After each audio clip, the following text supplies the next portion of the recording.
বন্ধুরা, আজকে একটা নতুন গল্প নিয়ে আসলাম তোমাদের মাঝে। এটা সত্য এবং বাস্তব জীবনের ঘটনা। শেষ পর্যন্ত শোনার অনুরোধ রইল। শুনলে তোমার মধু চলে আসবে। দেরি না করে চলো শুরু করা যাক। জয়ন্তীর মা সোফার কাছে এসে আমার পাশে বসল এবং বসে আস্তে আস্তে আমার কাছে আসার চেষ্টা করল। আমাকে এমনভাবে আবদ্ধ করার চেষ্টা করছে যাতে আমি কোনোভাবেই নড়তে পারছিলাম না। তারপর আমি বললাম, আন্টি, আপনি আমার সাথে এমন করছেন কেন? সত্যি করে বলেন তো, আপনি আমার কাছে কি চান? জয়ন্তীর মা তখন চুপ করে রইল আর আমার সাথে খুব বাজে আচরণ করার প্রয়াস দেখাল। আমি তখন জয়ন্তীর মাকে অনেক অনুরোধ করলাম যে, আন্টি, এইসব কাজ করা ভালো না, অনেক পাপ হবে। তারপর আন্টি আমাকে বলল, বাবা রমেশ উত্তরাঞ্চল একজন মেরিন ইঞ্জিনিয়ার। সে 6 মাস পর পর বাড়ি আসে। আর আমি তো একজন মানুষ, আমারও তো অনেক কিছুই মন চায়। আমার মনের ভিতর অনেক কষ্ট রমেশ, আমি যে আর পারছি না। বাবা রমেশ, তুই আমাকে একটু শান্তি কর, আমার ধৈর্যের বাঁধ ভেঙে যাচ্ছে। আমি বললাম, না, আন্টিটা করা উচিত হবে না। তারপরও আন্টি আমাকে জোর করে যা করল তা শুনলে বন্ধুরা তোমাদের মাথা গরম হয়ে যাবে। তাহলে চলুন বন্ধুরা, গল্পটি শুরু করি।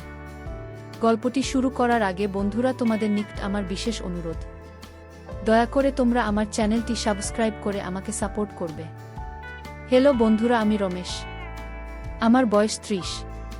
তবে আমি আজকে তোমাদের মধ্যে যে গল্পটা বলবো, তখন আমার বয়স ছিল 18। সবেমাত্র ইন্টারমিডিয়েট পরীক্ষা দিয়েছি। পরীক্ষা দেওয়ার পর কি করব বুঝতে পারছিলাম না। ভাবতে ভাবতে আমার এক বন্ধুর নাম সুজন, সে আমার কাছে আসলো। সে আমার কাছে এসে আমাকে দেখে তার মনে হলো আমি খুব চিন্তিত। তারপর আমাকে জিজ্ঞেস করল, কি রে রমেশ, কি হয়েছে তোর? কি নিয়ে এত চিন্তা করছিস? আমি বললাম, না রে বন্ধু, অন্য কোনো কিছু নিয়ে চিন্তা করছি না।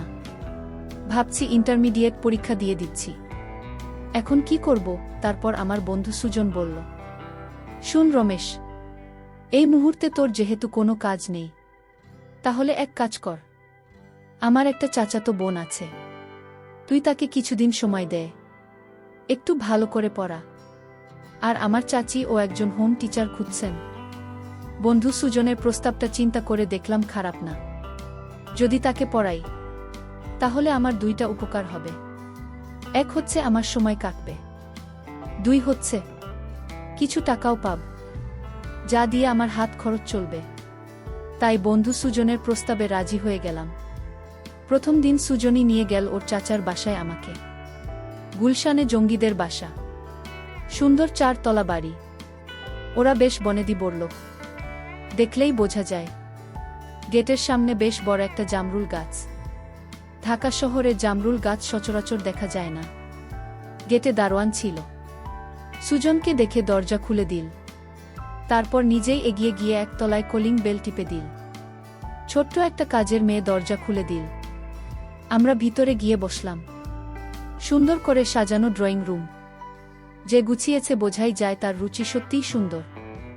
দেশ বিদেশের নানা রকম ভাস্কর্য, শতপিস আর পেন্টিং, অনেকগুলো প্লেনের মডেল। আমরা বসার একটু পরেই জয়ন্তী হাজির। সুজকে দেখে জয়ন্তী বলল, ভাইয়া কেমন আছো? এতদিন পরে আসলাম।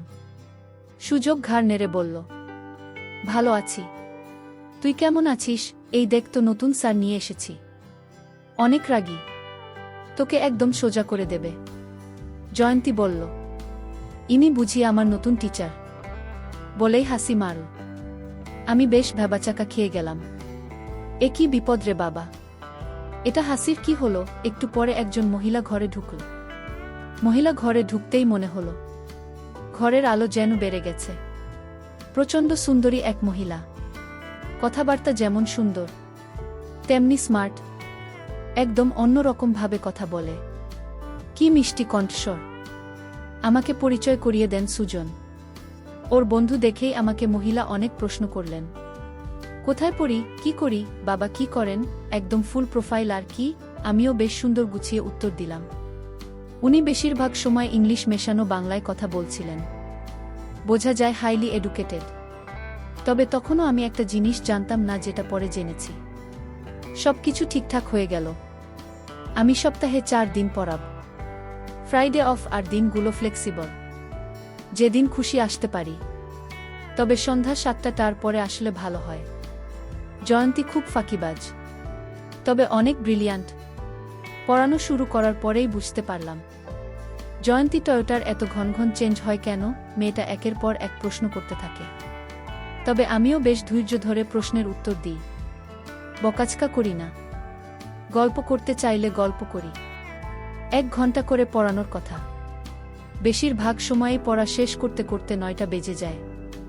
রাত বেশি হয়ে গেলে জয়ন্তীর আম্মু না খেয়ে যেতেন না। যেহেতু উনি সুজনের খালা, তাই আমার আন্টি ডাকা উচিত। কিন্তু এত ইয়াং যে উনাকে আন্টি ডাকতে লজ্জা বোধ করছে। উনাকে দেখলে কেউ বলবে না যে ওনার এত বড় একটা মেয়ে আছে, মেরে কেটে উনার বয়স 24 পার করানো যাবে না। কিন্তু যেহেতু ওনার এত বড় একটা মেয়ে আছে, মনে হচ্ছে উনার বয়স 33-34 হবে। আমি ওনাকে কোনোরকম সম্বোধন না করেই কথা বলার চেষ্টা করলাম। এতদিন ধরে জয়ন্তীকে পড়াচ্ছি, এখন ওর বাবাকে দেখলাম না। একদিন ফস করে জিজ্ঞেস করে বসলাম, জয়ন্তী তোমার আব্বুকে তো একদিনও দেখলাম না। উনি বুঝি অনেক রাতে বাসায় ফেরেন? জয়ন্তী সাথে সাথে বই বন্ধ করে বলে, না স্যার, আব্বু তো মেরিন ইঞ্জিনিয়ার, উনাকে ম্যাক্সিমাম সময় জাহাজে থাকতে হয়। তবে আব্বু ছুটি পেলেই চলে আসে। 3-4 মাস পর পর আসেন, মাসখানেক থাকেন, আবার চলে যান। এবার 4 মাস পার হয়ে গেল, তাও আব্বু আসছে না। বলেছে জাহাজ নিয়ে ডেনমার্কে আছে, ওখানে কি একটা ঝামেলা হয়েছে, আসতে আরও মাস 2-1 দেরি হয়ে যাবে। এখন বুঝতে পারলাম জয়ন্তী আমরা সবসময় এত উদাস থাকে কেন। জীবনের বেশিরভাগ সময়টাই মহিলার হয়তো এভাবে একা একা কাটাতে হয়। এরপর থেকে কেন যেন আমি উনাকে একটু সঙ্গ দেওয়ার চেষ্টা করতাম। কখনো 7টার আগে গিয়ে হাজির হয়ে যেতাম। উনি হয়তো তখন টিভি দেখতেন বা ড্রয়িং রুম গোছাতেন। বেশিরভাগ কাজই উনি নিজের হাতে করতেন। জয়ন্তীর আম্মুর নাম ছিল তাসনুভা ফারিন। গল্প করতে করতে উনি অনেক কথাই বলতেন। উনার ছোটবেলার কথা, উনার এক বাইপাইল, উনারা 1 ভাই 1 বোন। তাহলে সুজনের মানাকে হন? আমি আর জিজ্ঞেস করিনি। কথা প্রসঙ্গে উনাকে একদিন জিজ্ঞেস করে ফেললাম, আপনার বাংলাটা খুব অদ্ভুত, আমি এরকম বাংলা আগে শুনিনি। উনি হেসে বললেন, আমি কি খুব খারাপ বাংলা বলি? আমি বললাম, না না, তা হবে কেন, আপনার বাংলা খুব সুন্দর, আপনার ভয়েস অনেক মিষ্টি, কিন্তু আপনার টানটা যেন কেমন অন্যরকম। খুনি হেসে বললেন, কেন, সুজনের মা বুঝি খুব ভালো বাংলা বলেন? আমি বললাম, হ্যাঁ আন্টি তো বেশ ভালো বাংলা বলেন। উনি বললেন, হবে হয়তো, ওর তো অনেক আগে বিয়ে হয়ে গেছে। তাছাড়া ওরা তো মঞ্জিলে থাকতো নাকি? কথা শুনে কেমন যেন খটকা লাগল। মঞ্জিল মানে? আমি আর ঘাটাল আমনা।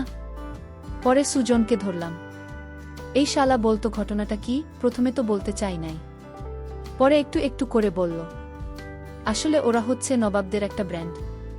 শুনে তো আমি আতকে উঠলাম। বলে কি শালা, ওর না নাকি 2 বিয়ে করেছিল।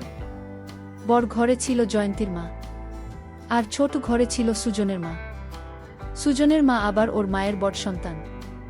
ফ্যামিলিতে প্রবলেমের কারণে ওরা বড় হয়েছে মঞ্জিলের বাইরে, আর বাকিরা মোটামুটি জয়েন্ট ফ্যামিলির মতো বড় হয়েছে একসাথে। পরে অবশ্য সব ঠিকঠাক হয়ে যায়। ওদের মেন ল্যাঙ্গুয়েজ নাকি উর্দু ছিল। সুজনের না নাকি এখনো উর্দুতে কথা বলে, ভালো বাংলা বলতে পারে না। এসব শুনে তো আমার চক্ষু চড়ক গাছ। বলে কি, যাই হোক, সেদিন থেকে আমি জয়ন্তীর মায়ের সাথে আরও বেশি সময় কাটাতে লাগলাম। জয়ন্তী বেশিরভাগ সময় আত্মীয়দের বাসায় ঘুরতে চলে যেত, কাজেই আমাকে অনেকক্ষণ বসে থাকতে হতো। সেই সময়টা জয়ন্তীর মা অনেক কথা বলতো আমাকে, ঠিক যেন এক বন্ধুর মতো। উনার 16 বছর বয়সে বিয়ে হয়ে যায়, 17 বছর বয়সে বাচ্চা। উনি দুঃখ করে বলেন, ওনার অনেক স্বপ্ন ছিল, অনেক লেখাপড়া করার ইচ্ছা ছিল, সেগুলো কিছুই হয়নি। উনার হাসব্যান্ড বেশিরভাগ সময় সে থাকে। উনাদের মধ্যে একটা দূরত্ব হয়ে গেছে। আমিও যেন বয়সের তুলনায় অনেক বেশি বুঝতে শিখে গিয়েছিলাম। আসলে এত কম বয়সে এত বেশি নারী সঙ্গ পেয়েছি, যে কারণে নারীদেরকে অনেক বেশি বুঝতে শিখে গিয়েছিলাম। মেয়েরা সবসময় একজন ভালো শ্রোতা খোঁজে, যাকে সব বলতে পারে। আর আমি বাজি রেখে বলতে পারি আমি একজন খুব ভালো শ্রোতা। তখন ব্রিটিশ কাউন্সিলে একটা কোর্স করছি, কাজেই ইংলিশটা প্র্যাকটিস করা প্রয়োজন। জয়ন্তীর মা মাঝে মাঝে ইংলিশে প্রশ্ন করে বসে। আমিও স্টাফ ক্যান্সার করে দিন। আমরা দুজনেই একজন আরেকজনের বন্ধুর মতো হয়ে গেলাম। খুব পছন্দ করতাম। আমার মনে তখনও পাপ ঢোকেনি। কিন্তু হঠাৎ একদিন একটা ছোটখাটো ইনসিডেন্ট হয়ে গেল। বিকালে আমরা বন্ধুরা মিলে রেগুলার ক্রিকেট খেলতাম। সেদিন ক্রিকেট খেলে ঘুম এসে আন্ডারওয়্যার মোজা খুলে অনেকক্ষণ ধরে শাওয়ার নিলাম। এখন জয়ন্তীকে পড়াতে যাব। নতুন আন্ডারওয়্যার খুঁজে দেখি সবগুলো ধুয়ে দেওয়া, এখনও শুকায়নি। কি আর করা, একটা ট্রাউজার আর চপ্পল পরে বেরিয়ে পড়লাম। দরজায় কলিং বেল দিতেই জয়ন্তীর মা দরজা খুলে দিল। যথারীতি কিছুক্ষণ ড্রয়িং রুমে বসে গল্প করছি। গল্পের এক ফাঁকে দেখি জয়ন্তীর মা আমার ট্রাউজারের দিকে চেয়ে আছে। উনার দৃষ্টি অনুসরণ করে দেখি আমি কোনো এক অজানা কারণে একটু স্ফীত হয়ে আছি এবং জয়ন্তীর মা আমার ট্রাউজারটা খুব ভালো করে দেখছে। আমি বেশ অস্বস্তি বোধ করলাম, কিন্তু ব্যাপারটা পাত্তা দিলাম না। জয়ন্তীকে পড়াতে গেলাম। আমি চা কফি কিছু খাই না, তাই জয়ন্তী আম্মু হয় আমাকে বাদাম পেস্তা মেশানো লস্যি পাঠাত, নয়তো ফালুদা।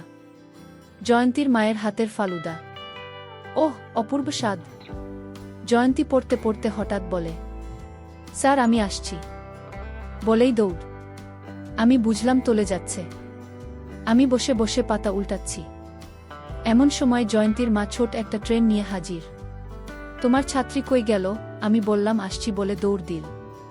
মনে হয় টয়লেটে গেছে। জয়ন্তীর মাত্রা এনেছে, তার মানে মনে হয় ছোট কাজের মেয়েটা অসুস্থ। এই নাও তোমার ফালুদা শরবত। আমি কি মনে করে ওনাকে হেল্প করতে গিয়ে হাত বাড়িয়ে ট্রে ধরতে গিয়ে উল্টে দিলাম গ্লাসটা। নিছক দুর্ঘটনা, কিন্তু গ্লাস উল্টে পড়ল না শাড়ির উপর। উনি লাফিয়ে সরে যেতে গিয়ে গ্লাস ফেলে দিলেন মেঝেতে। ঝনাত করে গ্লাসটা ভাঙল। শেষে বাড়িটাও। জয়ন্তী দৌড়ে আসলো। আমার মুখটা লজ্জায় কাচুমাচু। জয়ন্তীর এসে গেছে। ও দরজার কাছে দাঁড়িয়ে করে হাসছে। জয়ন্তীর মায়ের শাড়িতে লেগেছে। উনি পিছিয়ে গিয়ে বললেন, তোমরা ড্রয়িং রুমে গিয়ে বসো, আমি এটা পরিষ্কার করে দিচ্ছি, দেখো পাকাতে না যেন। আমি আর জয়ন্তী গিয়ে ড্রয়িং রুমে বসলাম। আমার বেশ খারাপ লাগছিল, শরীর বলা উচিত। আমি বললাম, জয়ন্তী তুমি একটু একা একা পড়, আমি তোমার আম্মু কেশরী বলে আসি। আমি ওর আম্মুর রুমের সামনে দাঁড়িয়ে নক করতে যাব। এমন সময় দেখি রুমের দরজা আধখানা খোলা, আর উনি এমন অবস্থায় আছেন যা দেখে আমার চোখ মুছে গেল। আমার সাথে চোকাচোকি হয়ে গেল। আমি যে কি ভীষণ লজ্জা পেলাম। কিন্তু জয়ন্তীর মা বোধহয় লজ্জা পায়নি, বরং একটা ছোট্ট হাসি উপহার দিল। এই হাসিতে কি ছিল জানি না, তবে কেন যেন মনে হয় আমন্ত্রণের হাসি। জয়ন্তীর মার হাসির মধ্যে কেন জানি আমার মনে হচ্ছে অন্যরকম রহস্য লুকিয়ে আছে। জয়ন্তীর মার কাছে আর ক্ষমা চাইতে পারলাম না। আমি লজ্জায় জয়ন্তীর মার কাছ থেকে চলে আসলাম। জয়ন্তীর মা বেশ কিছুক্ষণ পরে সে বলল, তোমাদের রুম পরিষ্কার হয়ে গেছে, চাইলে যেতে পারো। আমি উনার দিকে তাকাবার সাহস পাচ্ছিলাম না। আমি সেদিনের মতো পড়ানো শেষ করে বাসায় চলে আসলাম। পরদিন যাব না করেও কি মনে করে 7টার আগেই হাজির। জয়ন্তীর মা যথারীতি দরজা খুলে দিল। আজকে গেটে দারোয়ানকে দেখলাম না, হয়তো কোনো কাজে পাঠিয়েছে। আজকে জয়ন্তীর মা একটা অফ হোয়াইট শাড়ি পরেছেন, অপূর্ব সুন্দরী লাগছে, যেন সত্যিকারের এক রাজকুমারী। একটু কি সেজেছিল? হ্যাঁ, তাই তো মনে হচ্ছে জয়ন্তীর মাকে আজকে একটু রোম্যান্টিক লাগছে। জয়ন্তীর মা আর অপূর্ব চেহারা, দেখতে অনেক আবেদনময় বটে। হয়তো বয়সের জন্য একটু চর্বি জমেছে। আমি খানিকক্ষণ অপলক দৃষ্টিতে দেখলাম, তারপরে ড্রয়িং রুমে গিয়ে বসলাম। জয়ন্তী বাসায় নেই। ওর মা বলল, আজকেও নানা বাড়ি থাকবে। আমার বুক দূর দূর করে কাঁপছিল। তবু আমি সোফাতে বেশ স্বাভাবিক হয়ে বসার চেষ্টা করলাম। অন্যদিন জয়ন্তীর মা আমার অপোজিটে সোফাতে বসে, আজকে আমার পাশে বসেছে। উনার এখান থেকে হালকা একটা পারফিউমের গন্ধ বাতাসে ভেসে আসছে। আমি আচ্ছন্ন হয়ে যাচ্ছি কোনো এক অজানা নেশাতে। আজ যে কথা বলছো না, কি হয়েছে তোমার? আমি নিজেকে স্বাভাবিক রাখার চেষ্টা করেও পারছি না।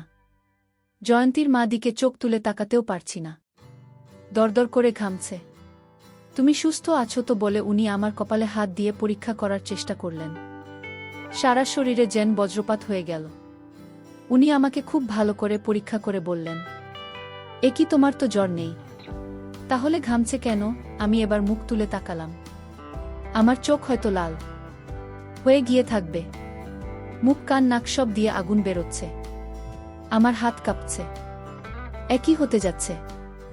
জয়ন্তীর মা টেবিল থেকে টিস্যু নিয়ে আমার ঘাম মুছে দেওয়ার জন্য কাছে এল, একদম কাছে, যেখান থেকে ওনার নিঃশ্বাসের শব্দ শোনা যাচ্ছিল। আমি আস্তে আস্তে পিছু হবার চেষ্টা করলাম, তারপরও কোনো কাজ হলো না। জয়ন্তীর মা সোফার কাছে এসে আস্তে আস্তে আমার পাশে বসল এবং বসে আস্তে আস্তে আমার কাছে আসার চেষ্টা করল।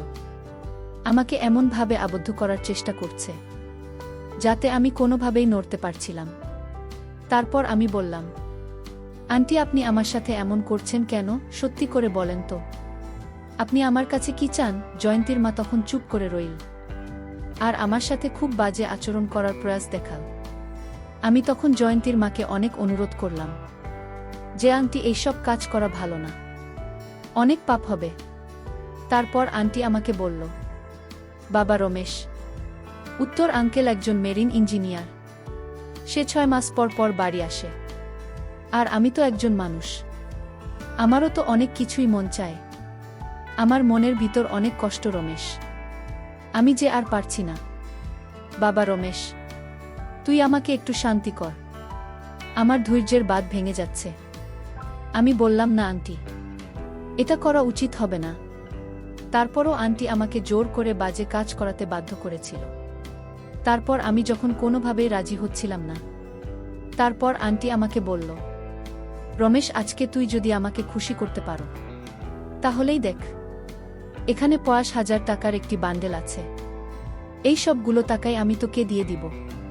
কি বল বন্ধুরা, টাকার লোভ বড়লোক।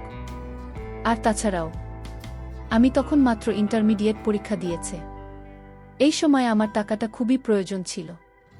তারপর বন্ধুরা টাকার লোভে পড়ে আমি জয়ন্তীর মার সাথে বাজে কাজ করতে রাজি হয়েছিলাম। কি বল বন্ধুরা, যদিও জয়ন্তীর মার বয়স একটু বেশি, তারপরও কি বল বন্ধুরা তোমাদেরকে, উনার এত পাওয়ার যা দেখে আমি সত্যিই বিস্মিত হয়ে গিয়েছিলাম। এরপর থেকে প্রায় জয়ন্তীর মা টাকার লোভ দেখিয়ে আমাকে দিয়ে এই কাজটি করাতো। পরিশেষে আমি তোমাদেরকে বলবো, বন্ধুরা, তোমরা যারা বুকে রেখে বেশি দিন দূরে থাকো, তোমরা তোমাদের স্ত্রীর প্রতি খুব ভালো করে খেয়াল রাখার চেষ্টা করবে। আর তাছাড়াও তোমরা বুকে রেখে দূরে থাকার চেষ্টা কম করবেন, কারণ সর্বদাই স্বামী স্ত্রী একসাথে থাকলে স্বামী স্ত্রীর মধ্যে মহব্বত বাড়ে। তারপর কি আর মতো ঘৃণ্যতম কাজ শয়তান কখনো প্ররোচনা দিতে পারে না। বন্ধুরা, আজকে এই পর্যন্তই। আবারও আসব তোমাদের মধ্যে নতুন কোনো গল্প নিয়ে। গল্পটি যদি তোমাদের ভালো লাগে তাহলে একটি লাইক দাও। প্রতিদিন আমি তোমাদেরকে বাস্তব জীবনের একটা করে নতুন গল্প উপহার দিব, তাই তোমাদেরকে অনুরোধ করে বলছি, তোমরা যদি এরকম ধরনের ইন্টারেস্টিং গল্প পেতে চাও তাহলে দয়া করে তোমরা আমার চ্যানেলটি সাবস্ক্রাইব করো। পরিশেষে তোমাদের সকলের সুস্বাস্থ্য কামনা করি। ভিডিওটি দেখার জন্য তোমাদের সকলকে অসংখ্য ধন্যবাদ।